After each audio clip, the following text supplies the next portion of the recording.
Okay, so today we are at the beginning of Elul, and Elul is the month of Teshuva, that means repentance, returning to God.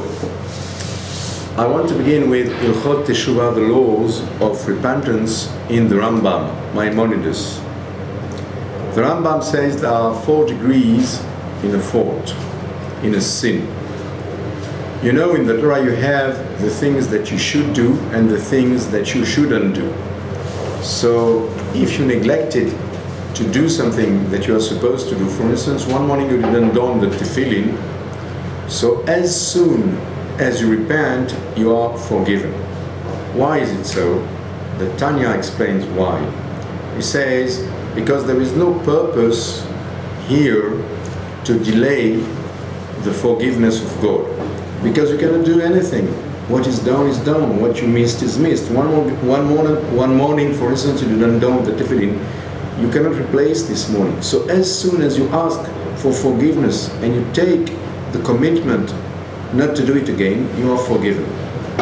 Then the second degree is when you infringe, you go against something that you shouldn't do. For instance, the Torah tells you not to eat pork, and you eat pork, chas v'shalom, God forbid. So you have to make teshuva, but the teshuva is not enough. Kippur has to come to complete the teshuva.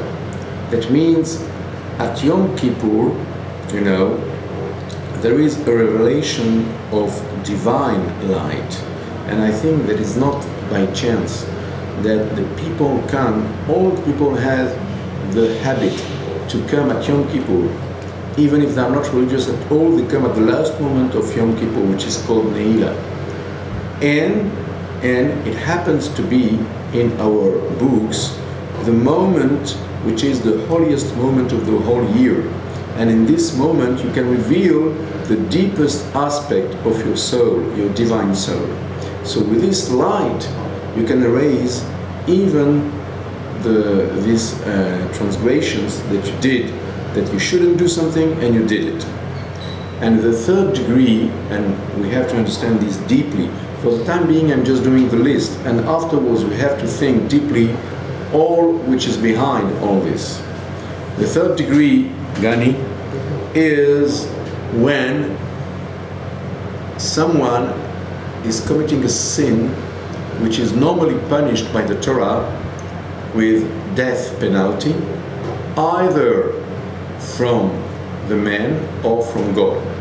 For instance, there are some faults, some sins, which are not punished by death penalty according to the court, but God is just shortening the life of this person.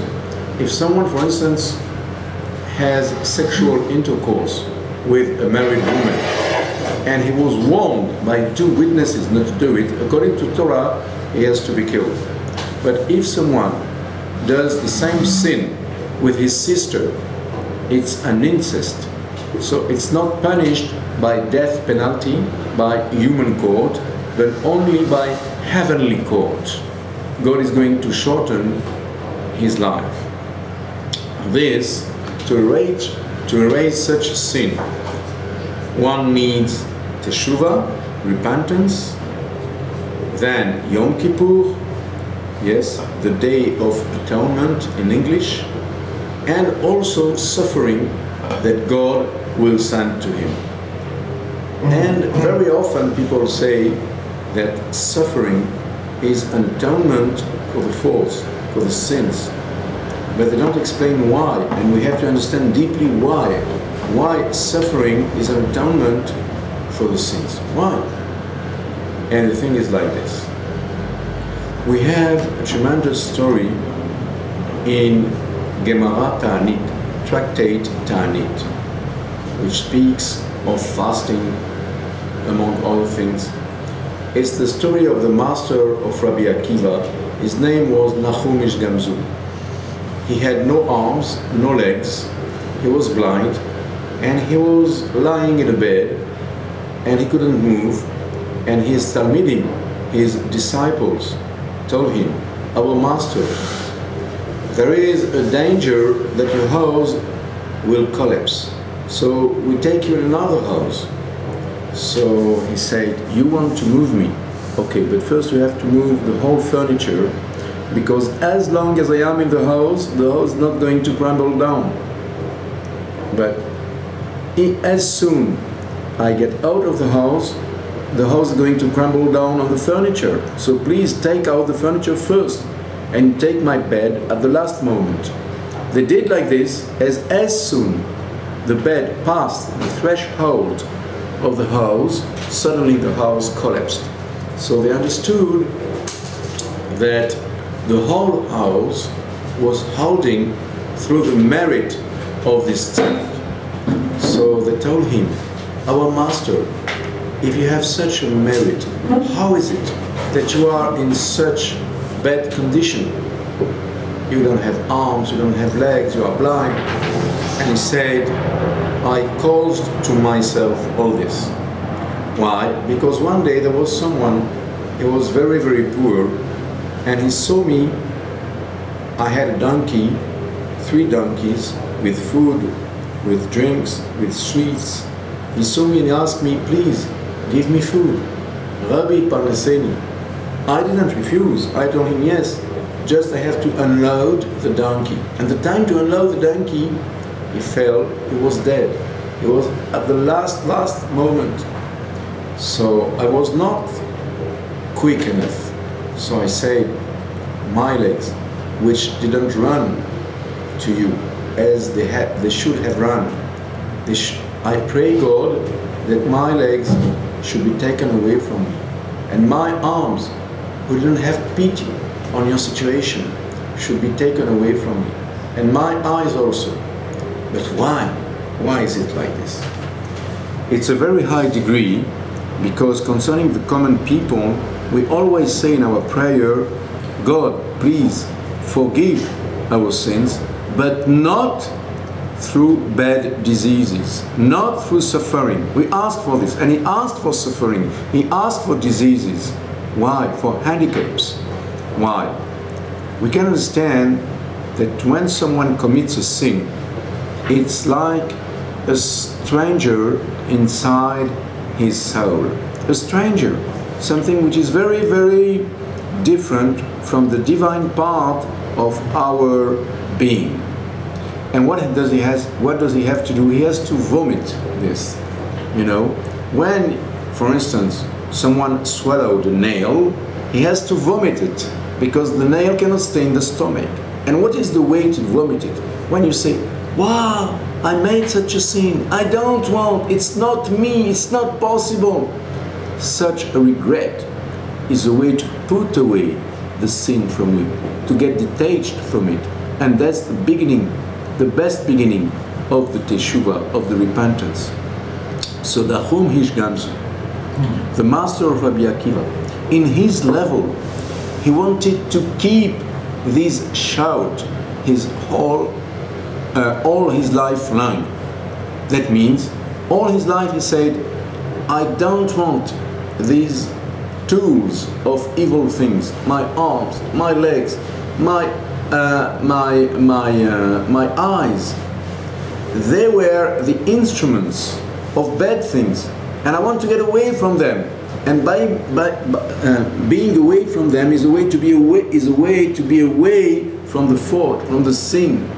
Yes, they were the tools of the sin. So I don't want the sin, I don't want the tools of the sin. So his life long, yes, he stayed in this shout, in this crying. I don't want this. This was the way to vomit, to put away suffering. So now we always ask from God not to come to such an extent. Please, God, we want to avoid suffering. We want to avoid bad diseases. For instance, someone who was violent, he was always hitting the people. How is he doing to repair this? He's going to take his hands and to bring food to needy people. Yes, and with the hands which made sins, he's going to do a lot of good. And this will be the reparation. But sometimes, you know, someone committed a sin which is so deep, so serious, that he needs to be like Nachum Ish Gamzu, but he doesn't have the level to ask to be punished in his body. So God is doing like this. There is a principle in chemistry. Nothing is created, nothing is lost, everything is transformed, yeah, in the world. That means nothing is done from nothing. We speak only of transformations in the physical world. Same thing in the spiritual world. Suppose someone made a terrible sin with his hand, and if he had the level of Nachum Ish Gamzu, he would say, God, I don't want this hand anymore. But he doesn't have the level. So God is going to translate this into a disease on the hand. He should cry on this hand. He should shout. He doesn't have the level to be so conscious, to be so aware. So when he is ill in his hand, he will cry, he will shout, oh, my hand is so painful. Oh, my hand, what happens? This is the shout. This is the cry, the scream that he should have on the sin of his hand. But it's transformed. It's just transformed. Did you understand what I said? So now, that's the reason why the Rambam says that the third level of sins, yes, which is a bit terrible, because normally it should be punished by death, you need suffering. And we just explained at length why suffering can be an atonement for sins. Now, indeed, there is also the fourth and last level of sins, according to the Rambam, Chilul Hashem, profanation, desecration of the name of God. What does it mean? For instance, what is the name? The name is something which represents my being. For instance, my name is Yosef. So when I call you and I say, here is Yosef, you know to whom you are speaking. The name of God is the divine presence of God in the world. So what is Chilul Hashem? It means that the name of God, the presence of God is hidden. Why? Because when you are a religious man, for instance, with a beard, with a kippah, and everybody knows you as a religious Jew, and suddenly this man, yes, happens to be a thief, and all the papers speak of him. So he was a symbol for the people. Even subconsciously, through him, they could feel a bit what is the Torah. And suddenly he is a thief, so everything is hidden. So everything is concealed. He has concealed the divine presence. This is Chilul Hashem. So this is the fourth and last sin the Rambam is speaking, and he says that for this sin you need 4 stages: repentance, then Yom Kippur, then suffering, and only at death it is forgiven. So you have to be very careful when you are in society and people know that you are religious, which kind of image you give, how the people perceive your being, because through you they see the Torah. Okay, so now we explained, and I want to focus on this, why suffering can be an atonement, yes, for the sins. And on this, you can ask the question, okay, for the serious sins, someone has to pass, Rambam says, and he takes this from the Gemara, Yoma, through suffering. But is there a way to avoid the suffering? Yes, there is a way. First of all, I don't want to explain again. I think that you all understood what is the connection between suffering and atonement. Yes? So now, Gani, Rambam in Igeret Teshuva, the Baal HaTanya, the first Lubavitcher Rebbe, explains how to avoid the suffering. He's starting from the Rambam, as I did, and he says like this. The Arizal was a very big Kabbalist, you know, he made an equivalence between all the sins and the number of fasts that you should do to be forgiven as an atonement for the sins. And then he's asking the question, he says, the Baal HaTanya says, the Arizal did this in his time, but today, that means the 18th century, we cannot fast anymore because we are too weak. So what should we do?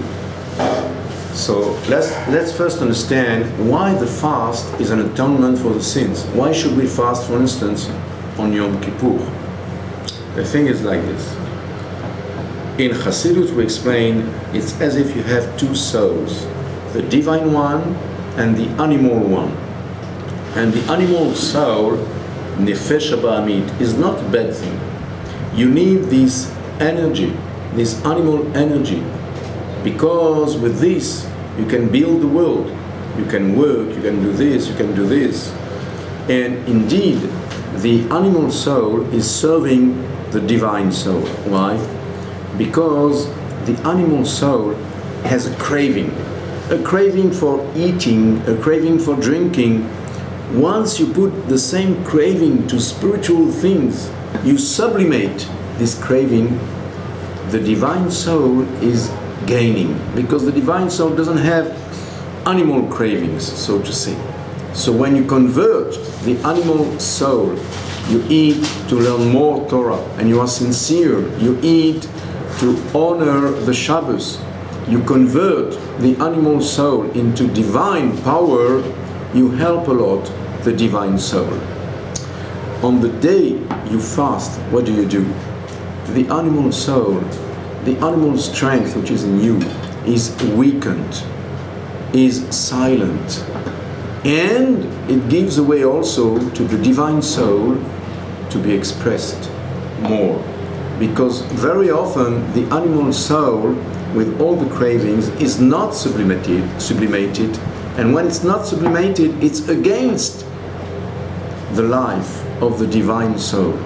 But when it's silent, because it doesn't have the strength, we don't give food to this animal soul. So the divine soul is expressing itself. And that's the reason why I think very often you will notice after a day of fasting, a fast day, you feel serene, you feel some peace in you. Why? This is the expression of the divine soul.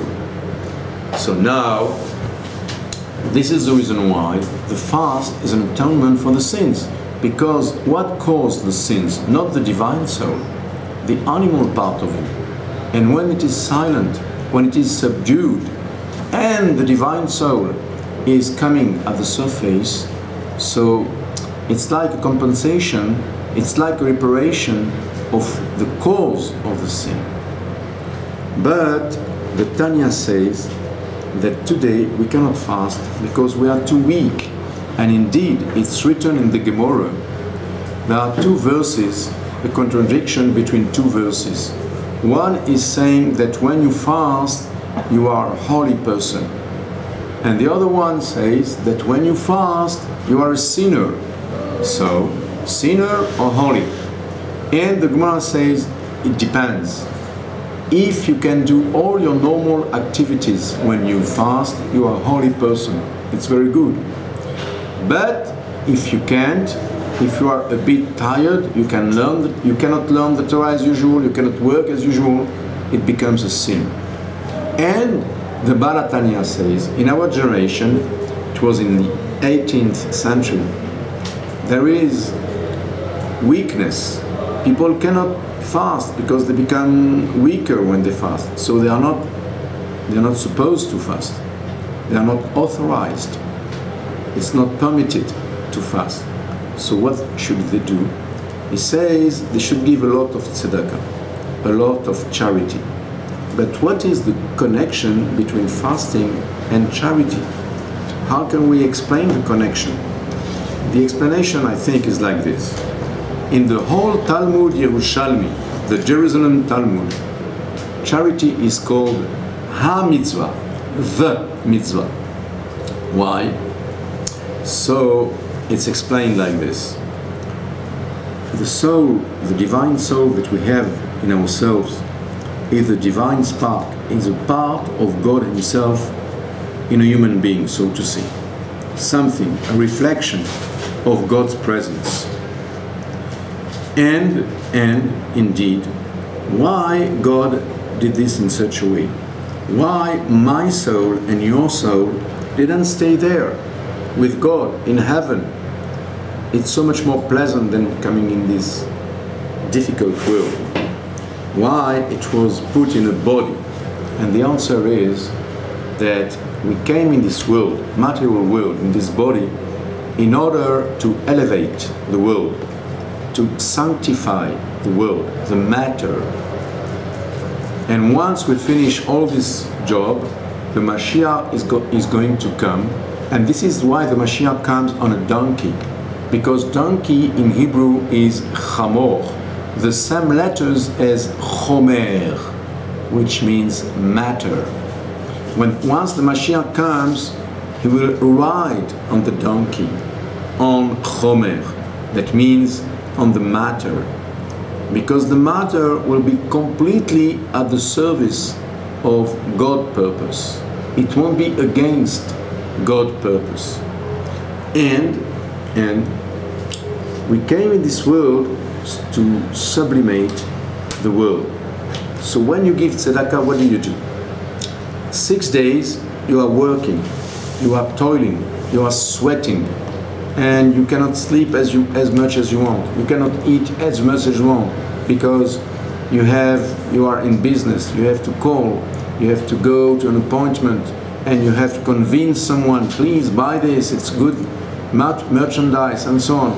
So all your physical activity is involved in this work.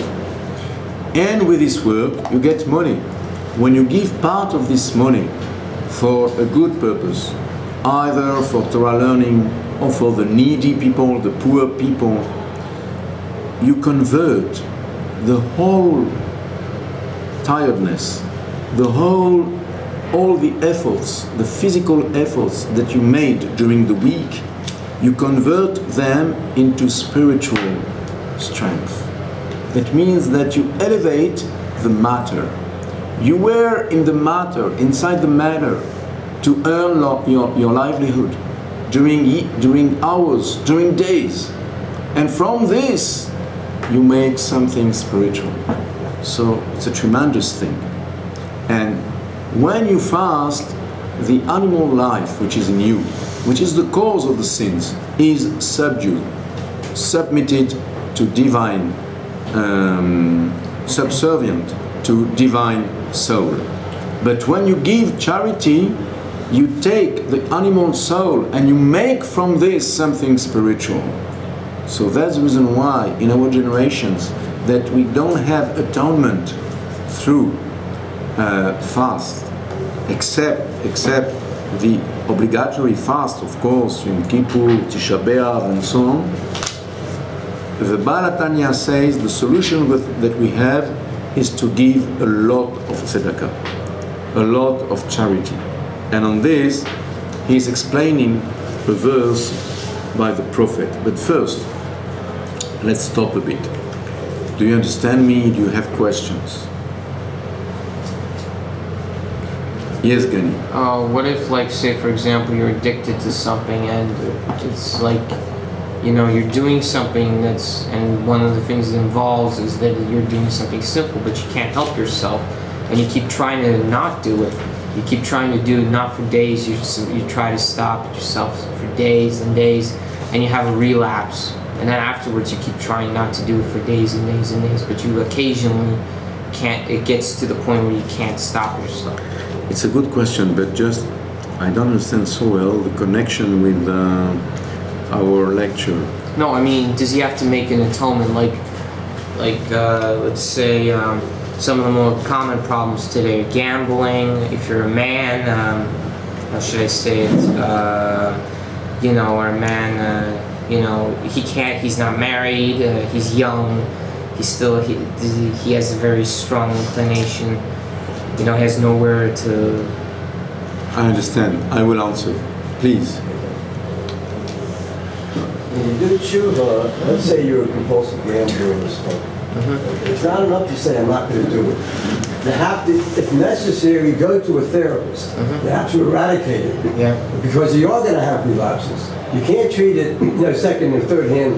You have to treat it fully. It's not enough to say, I'm not going to do it. Yeah. No, the thing is like this. I was on the point. I was about to answer more or less like this. You have three aspects in an addiction: psychological aspect and spiritual aspect.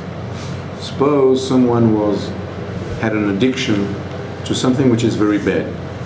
So first of all, he had to eradicate the roots of it, and the roots are in the subconscious level. And this he cannot do it by himself. He has to be with a therapist, psychoanalyst for instance, and to go up to the root of this, very often the childhood, and to understand, because for instance gambling is a disease. There is a moment people can help it. They do everything to have money to gamble or to have money for drugs, for instance.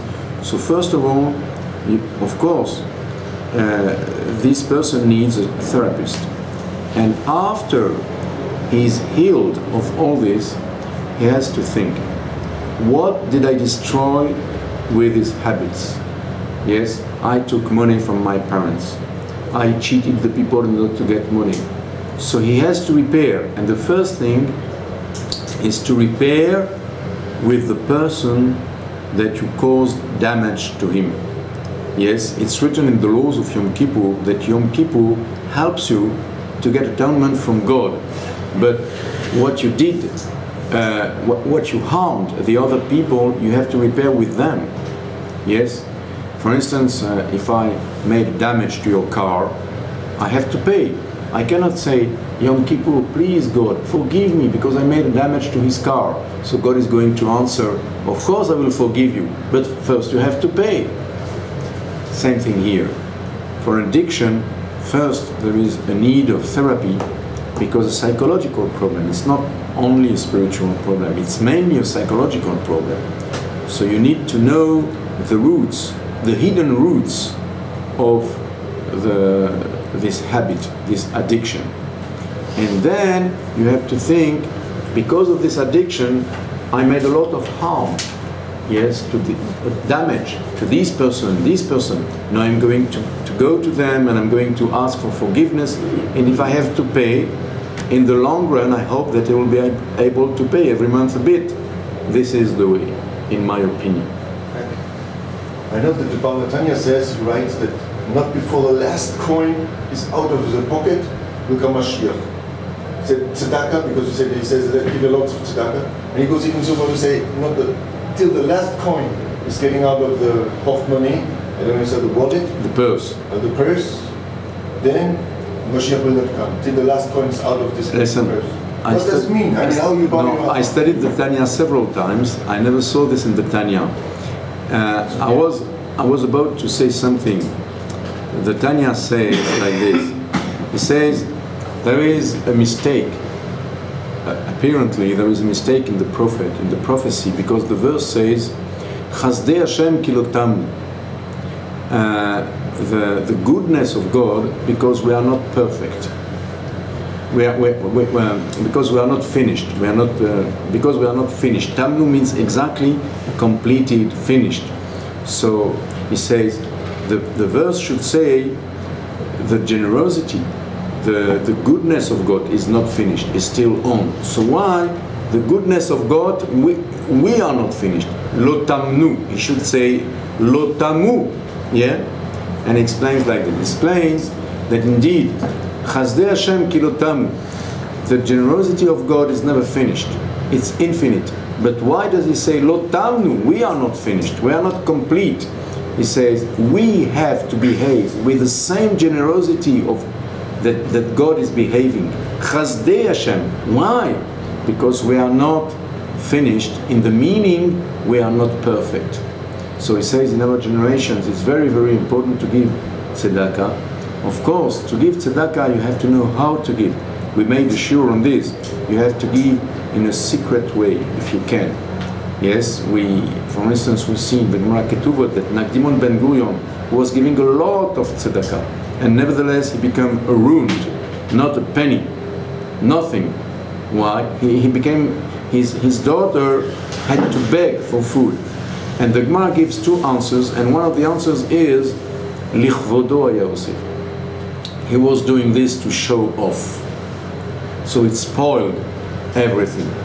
So the tzedakah is a tremendous way, but also you have to know, the Gemara says that there is something which is still higher than tzedakah by several ways, is gemilut chasadim, to help the people, to help the old people, the ill people, disabled, and so on. The more you give to the other people without expecting anything back, yes, you just give for giving, the more it helps you in your life, and it's an atonement for sins. So the Baal Tanya says that the suffering, you can avoid them. The suffering concerning the atonement of the very, very serious sins that God is going to send you suffering, you can avoid them. So the Arizal says you can avoid by fasting. The Baal Tanya says today we cannot fast anymore because we are weak. We are no more in the time of the Baal Tanya. So he is advising tzedakah. And also one thing very important I want to say. I remember many years ago I was in this yeshiva, and there was someone who made Teshuva.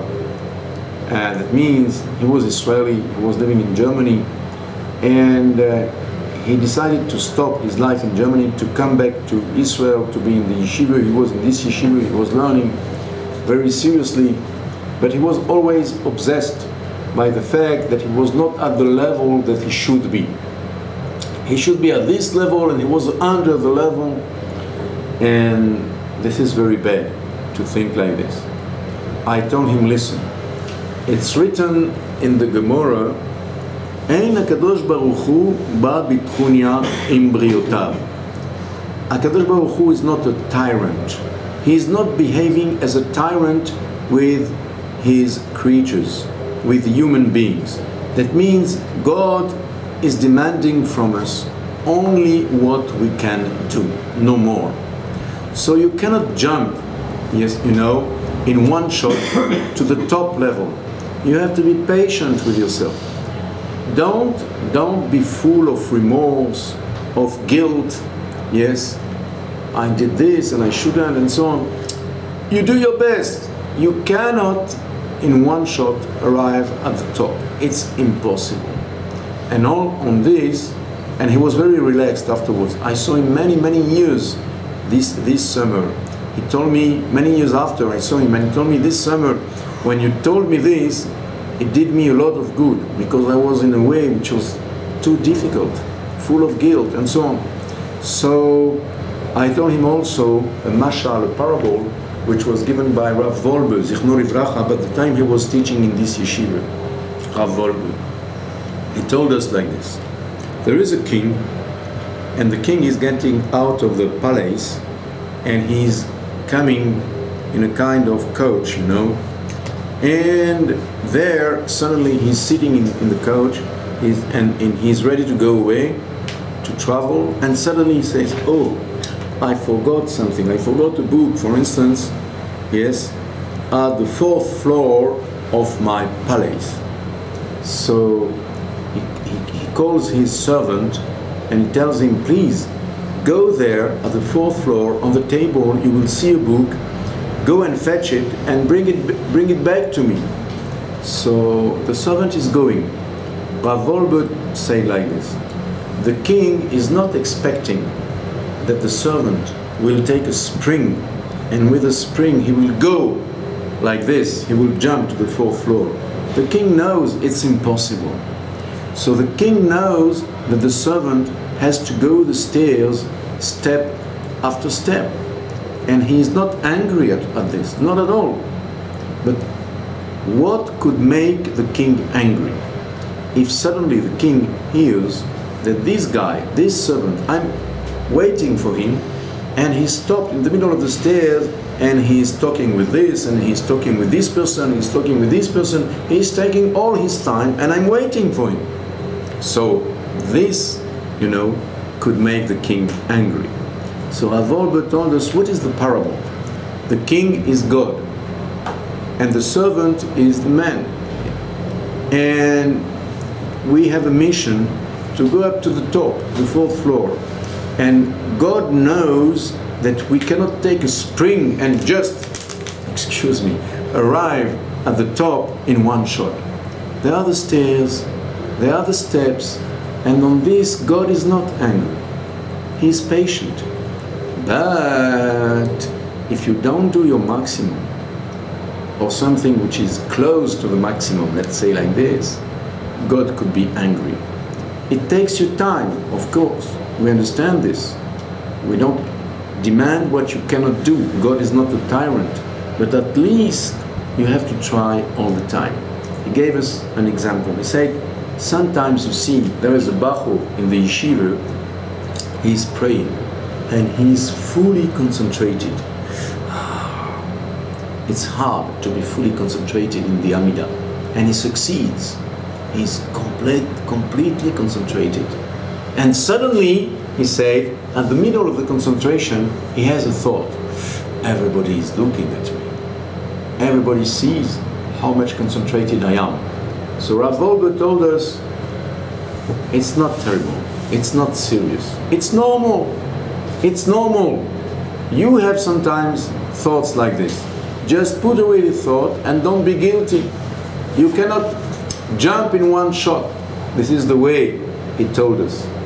But you have to make efforts all the time. And if you make efforts all the time, you do what you can do, God won't be angry at you, because he knows that you have to go the stairs step by step. You cannot jump like this.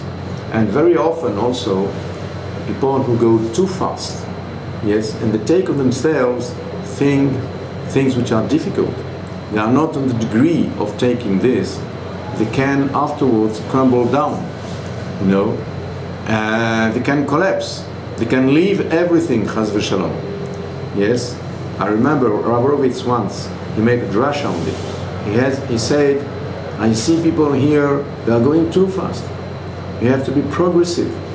It doesn't mean you don't have to make efforts. You have to make efforts all the time.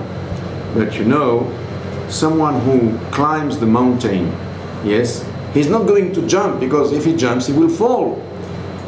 Step by step. When he feels that this foot is steady, so he is going to put another foot higher. But not just like this, you know. You are in a very difficult situation. You have to be very careful. You have to feel what you do. A minimum, let's say. A minimum. Otherwise, it's a danger. And this I wanted to say because we speak of Teshuva, and people have also to be careful in this. And you have to know, I remember Rav Ringer, Zichrono Livracha, told us that in Torah, everyone, even the biggest sages, they have how do you say, ascension, yeah, and they have downfalls. Everybody, he told us. Don't think there are people without downfalls. But he told us, what's the difference between a great man in Torah and a normal man? Yes, he said, the difference is not made by the ascensions. Not. Why? Because when you go up in Torah, very often it comes from your divine soul, which is thirsty. Do I have a merit to drink because I am thirsty? No, it's a natural process. I'm thirsty, I'm going to drink. Something in spiritual progress. My soul is thirsty.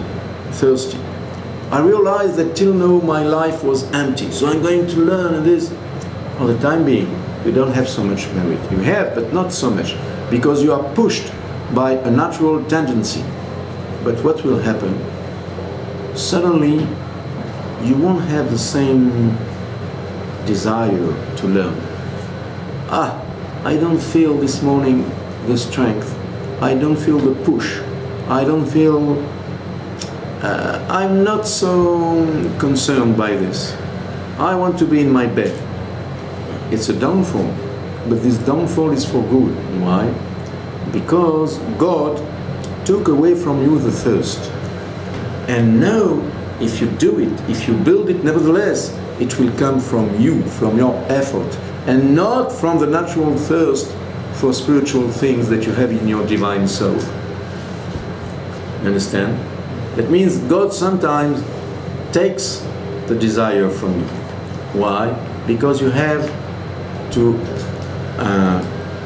get it by your efforts. You have to cling to the Torah in the downfalls. So he said, the difference between a great man in Torah and the other people is the fact that the great man had also downfalls. But in the downfalls, he didn't give it up. He didn't fall like this. No, he tried to cling as much as he could to the Torah and to keep his timetable as usual and to pray as usual. Not to say, okay, I don't feel anything anymore, so okay, I leave everything. No, this is the trap. When you don't feel so much what you felt before at the beginning of your Teshuva, this is the moment that you can gain the most numerous merits, the biggest merits, because you work by yourself at that time. And so what you gain at that time, it will stay. But what you gain when you are at the beginning of the Teshuva, you are pushed by something which comes from your soul, and you feel it's so pleasant, I want to learn, I want to do, this is very good. But you have to confirm this at the moment you won't feel the same feelings. And this is very important. So we need, so to say, downfalls to prove to God that nevertheless, I want it. Nevertheless, I cling to it and I struggle for it. And so if you do it, you will stay in this. So you shouldn't be afraid that when you do Teshuva, there are ups and downs. You need the downs. Why do you need the downs? I explained to you. And in Chassidut, they give an example to explain this. They say a father is teaching his child, yes, how to walk. He's a young child, yes, 1 year and a half, for instance, and he has to know how to walk. So at the beginning, you know, the child is not so confident, yeah? So the father is holding his arms, his hands, because otherwise the child doesn't dare to walk, and he doesn't know also how to walk, he can't walk. And at some stage, the father is taking away the hands, yes? And the child is crying, "Father, what do you do?" Because I took away my hands. So the father is smiling in the parable, and he says, "My child, you think that I wanted to leave you because I took away my hands. It's just the opposite. I took away my hands not because I don't love you, but because I love you so much that I want you to walk by yourself. I want you to learn how to walk by yourself. If I hold your hands all the time, you will always be someone who needs someone else. And I want you to walk by yourself. That's the reason why I took away my hands. Out of love, not out of hatred, chas v'shalom." Same thing. He says that at the beginning, when we walk in the Torah for the first time, God is holding our hands. We meet the good persons and we have a craving, yes, for learning 10 hours a day and so on. Oh, I feel the thing so much. Something new is developing in myself. Suddenly, I don't feel so much, or I don't feel anything. That means the father took away his hands. So I want to say, "God, what do you do? I did my best and now you are going away from me?" And God is smiling. "You don't understand me. Till now you were helped. It didn't come so much from you, it came from me. I inspired all this. Yes, but now you have to prove to me that you want it. You have to cling to this. And if in the downfall you are able to cling to all the things that you understood before, when you were on the summit, on the top, yes, on the peak, so you will keep it forever. That's the reason why we have all the time ups and downs. This is necessary in the Teshuva, and we shouldn't be afraid of the downs. It's normal. It's a normal step. But just you have to know that you cannot jump also with a spring at the top of the mountain in one shot. You have to go step by step, but all the time you have to think, I am doing my best. Am I doing my best? Am I doing the best of what I can? Because this is the only thing which is demanded by God. Reb Zushia, at the moment of his death, he was not sad, but worried. And it's a well-known story. So his disciples thought that he had doubt concerning everlasting life. He's going to death, and maybe he's doubting there is something after death. So his disciples say to the Rabbi, Rabbi, you always told us that you believe that there is a life after death, and now you are doubting? We see that you are worried. He told them, not at all. I don't have the slightest doubt. It's not because of this that I am worried. I am worried because in a while I will be in front of the heavenly court. And there, if they ask me, why you were not Moshe Rabbeinu? My answer will be very easy. I should have been Moshe Rabbeinu. You didn't give me the potential that you gave to this man. Why should I be Moshe Rabbeinu? Why should I be Moses? If they ask me why you were not Rabbi Akiva, I will have the same answer. You gave me the soul of Rabbi Akiva, you gave me the potential of Rabbi Akiva, you didn't give me this. But if they ask me why you were not Reb Zushia, why you were not yourself, why you didn't fulfill your mission, why? I won't have any answer. And on this, I am worried. But nevertheless, you have to know one thing in Hebrew grammar. I want to finish with this. In Hebrew grammar, there is something which is wonderful, and I want to explain to you. In biblical Hebrew, you can transform a past in future and a future into past with one letter, which is the Vav. Now, what does it mean? Why the Vav? Why not another letter? We'll explain like this. Sometimes a man is full of remorse. He thinks, I was so far from what I should have done. I didn't do what I should have done. What is gone, and the past is dead. What can I do? If I had 20 now, I could rebuild everything. But in my age, I'm 60, I'm 70, I'm 80, what can I do? The thing is like this. There is a way to transform the past into future in Hebrew grammar. This way is this letter which is called Vav. But what is Vav? Vav, you see the form, the shape of a Vav. Yes, how do you say Vav in English? Hook. A hook, a peg. Yeah. I thought it also means and, like and. Yes, when you are knitting, yes, you need two Vavim. How do you call this? Needles. Needles. Needles. Okay. So the Vav, we explain in Chassidut, is Amshacha. The fact that you have the power to take the power, the strength of God from heaven and to bring it down the earth. That means someone thinks of all the bad things that he did in his life. But if he takes the divine soul that he has in himself, and because of the remorse, he's going to do more and more and more, So he's converting the past into future.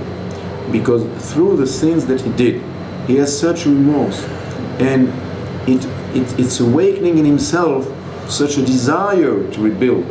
So the strength of God is in him. Why? Because he is awakening the divine soul. Through meditating his sins, he's awakening his divine soul. So the past becomes a future, because through this, he will rebuild the future. By considering, I did this, I did this, I did this, he's going to repair everything in the future, and the past is becoming a future. He has again the ability to repair everything. So that's the reason why, when you see, for instance, how do you say in English, in Hebrew, he was, Aya. Aya means he was, she was, it was, Aya. Yes? When you put the Vav in front of it, Ve'aya means it will be. You transform the past into future. And when you say Ve'aya, Ve'aya is the same letters of God's name. Yud, He, Vav, He. When you take with the Vav, from the Vav you see the shape of the Vav from the top up to down. When you take the strength of God in yourself, yes, you strengthen in yourself the divine soul. So you have the possibility to use the past for good things in the future, and God is with you. That's the reason why, since God is with you, Ve'aya, it will be. You have the name of God, Yud He Vav He, in this. Yes? It's okay? So I want to resume very, very briefly all that I said this morning. We spoke concerning the 4 stages of Teshuva according to Rambam, according to the sins that we made. And we explained why suffering sometimes is necessary for atonement. We explained the link between this and this. And we explained that according to Kabbalists, you can avoid suffering by fasting. And the Baal HaTanya says that since today fasting is no more possible because we are too weak, so you have another way, is to help the other people. The more you help the other people, and the more you get help from God in your own life and in your rebuilding of your life. And indeed, I saw something in my life. I really was struck by this. The people who got blessings in livelihood, in parnasa, in everything, they are very often people who are very calm, serene, smiling. They don't get angry so easily. They try to help the other people, and they don't make conflicts.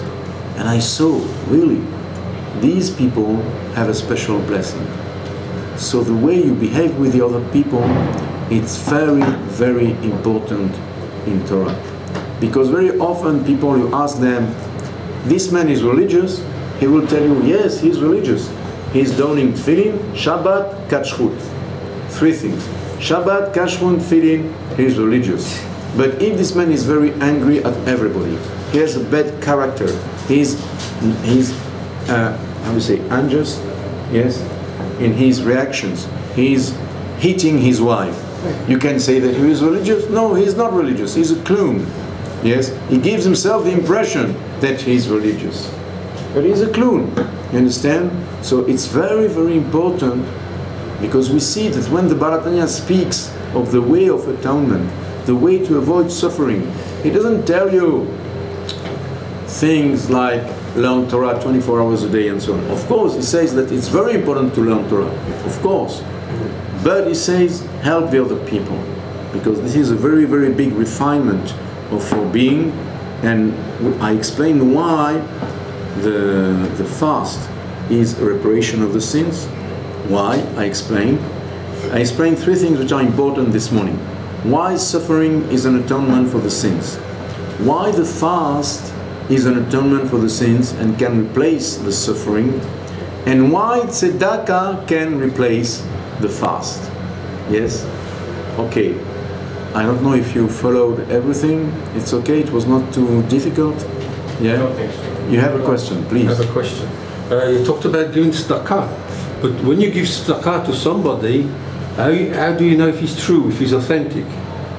Maybe he's a millionaire. There was one person who used to come here, I used to give him money there, and one day he went out, and I had the phone call, I went out as well. And he came round on a walking stick and for money. And he threw the walking stick into the car, threw the money into his pocket and drove off. He had crutches. No, he had a walking stick. Okay, I will tell you. But well, after the party is I'll tell you what I think. gasoline for you. There is an excerpt in the Gemara. I remember this. I was struck by it. It's written in the Gemara. There was a big rabbi in the Gemara, and he knew some people who were very bad people, Reshaim. So he made a prayer. He said, God, I'm asking from you something. These people shouldn't give tzedakah. They shouldn't have the merit of tzedakah, because it's very big merit. And even if they give tzedakah, please do it in such a way that they will give tzedakah to someone who doesn't deserve it. They will be cheated. They will give tzedakah to a swindler, so they won't have the merit of tzedakah.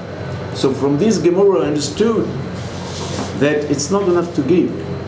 You need the chance to give tzedakah to someone who is really deserving. That's the reason why when you give big sum, big amount, I mean, when you give 10 agurot to someone, you say to yourself, listen, if he's a swindler, he's a deceiver, okay, it's just 10 agurot.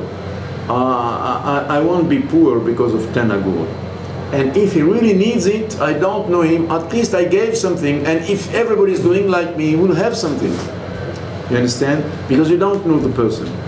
When you want to give some good amount, you need to make investigation the way your money is used. Even if it's a yeshiva, if the yeshiva is wasting the money, you say, okay, I want the merit of tzedakah. I don't want just to give tzedakah to have a clear conscience and to say, oh, now I gave. I did my duty. No, not at all. You need to have the merit of tzedakah. And for this you have to make a bit of investigation. You cannot just give like this. If it's, I mean, important amount, yeah, you want, for instance, to give 50 shekel for you. 50 shekel is it's not nothing. It's not half a shekel. Okay, so you have to ask some questions, or you can rely on people that you know well, and these people that you know very well, they are very good people. They can recommend this or this or this. For instance, I tried to give to Kupat Ha'ir. Why? Because I saw that Kupat Ha'ir is recommended by Rav Kanievsky, by this, by this, by this. And I heard so many stories concerning these rabbis, especially Rav Kanievsky.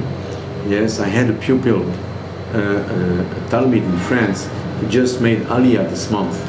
Yes, he's now in Jerusalem. And he's a doctor in France. And he told us what happened with his father. His father has a general cancer. So he had, how do you say in English, gidulim, tumor.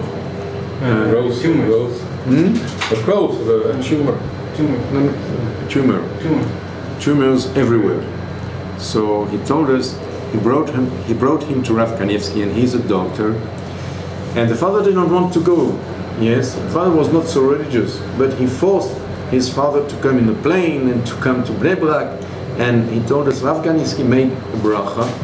And when we came back, he was X-rayed, a scanner, yeah? See a scanner? Yeah. Yes? And half of the tumors were not there. So I told him, yes, but at the end, nevertheless, he was not healed, he died. He told me, of course he died. But he had 3 months more because of this. And this is important, because in 3 months you can make a lot of Teshuva. You can think again of your life and so on. Yes? So when I saw that Rav Kanievsky is recommending Kupat Ha'ir, I thought, okay, it's good to put my money there. It's a good investment. You understand? Yeah. But you have to be careful. Does Warren Buffett know about that? What do you say? Warren Buffett, the great investor, he probably doesn't know about Kupat Ha'ir.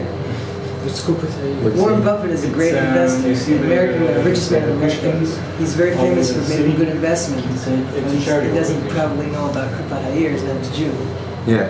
Why? Because we say that when you give tzedakah also, it's a way to become rich. It's the best thing, I remember once a letter by the Lubavitcher Rebbe, and he was speaking, he was answering to people who gave tzedakah, and these people were, I mean, accustomed to give tzedakah to the previous Rebbe. And to the new Rebbe, they made a check, which was not, I understood, according to the letter, the amount was not so big. And the Rebbe, of course, he didn't tell them straight away that it's not enough, you know, but with a lot of refinement, he told them like this. He told them, you know, my father-in-law, the previous Rebbe, wanted you to be rich. So since he wanted you to be rich, he told you to give tzedakah as much as you can. So God is obliged to make you rich when you give tzedakah. Unless you make things on the other hand which cause poverty. Anger is causing poverty. To show off with tzedakah is causing poverty. You have to be very careful. The way you give is as important as the amount you give. I repeat, the way you give is as important as the amount you give. So he told them, listen, since God is obliged to give you so much more, yes, than what you give, why do you have pity on God? Yes, why do you have pity on God? When you give more, you oblige God to give you so much more. So don't have any pity on God. This is the way he was writing. But of course, you have to be very careful the way you give. As much as you can, you have to give secretly. Yes. When you give to Kupat Ha'ir, yes, you cannot say, I give such and such amount to Kupat Ha'ir, unless you have a very sincere intention to advise the people to do the same thing. But not, your intention shouldn't be to show off. And very often we can show off without even being aware of it. You know, I did this and this. Why did you say this? Oh, just like this. No, it's never just like this. So the more you're discreet with all the good things that you do, and the best it is. Rav Yossi, on the subject of tzedakah to like swindlers, like the guy that also, I think he still comes around here, I gave them, but there's like two instances where like these people come up to me and they're like asking me, I give them like a shekel, and they're like, no, you gotta give me more. One was like from the Vishnitz Yeshiva, he's like, you gotta give us 20 shekels so that we can have food for Shabbos, and then I later find out the Vishnitz Yeshiva is worth $190 million. And then in the old city, there's guys like, give me some 80 shekels so I can buy my son tefillin. Well, apparently I find out, apparently, if you're religious, you can first of all, do that. First of all, I did not know. Anybody who's a chutzpah, you shouldn't give him money. But he asked, no, when he said it's not enough, I need more. He said I need more in a normal voice or with anger. It was like excitement, more like, come on, give me more, come on, come on. You know, like, I didn't know about it. Like, I didn't know that these, you know, I didn't know. That's just it. There are two stages. If he has chutzpah, say he's cheeky. Yes. For instance, you give sometimes you give to someone, yes, and he shakes your hand like this, yes, it's chutzpah. So I heard once someone who told me, when I give a coin to a poor man, and he does me like, he does to me a gesture like this, yes, I don't feel obliged to give him. Why? Because he told me when you are really poor, yes, you are humble. Why? Because you are so worried. How can I eat tonight? How can I eat tomorrow? You don't have the strength to be arrogant. If you have the strength to be arrogant, you reveal that you are not worried. Yes, so you reveal that you are not poor. He told me this principle. I think it's very, very often it's true. And also, if someone tells you he is beseeching you, I need more, I need this, I need this, I need this, you have to ask him, do you have recommendation? Like, it's not like beseeching, it's like, come on, you can give me more, dude. Oh, really, this is enough? Come on, I want this much, you can't. And sometimes, someone told me, it's not enough what you give and so on. I told him, do you know my situation? Maybe I'm more poor than you, maybe I don't have to eat tonight and I gave you my dinner with this money. Of course it's not true.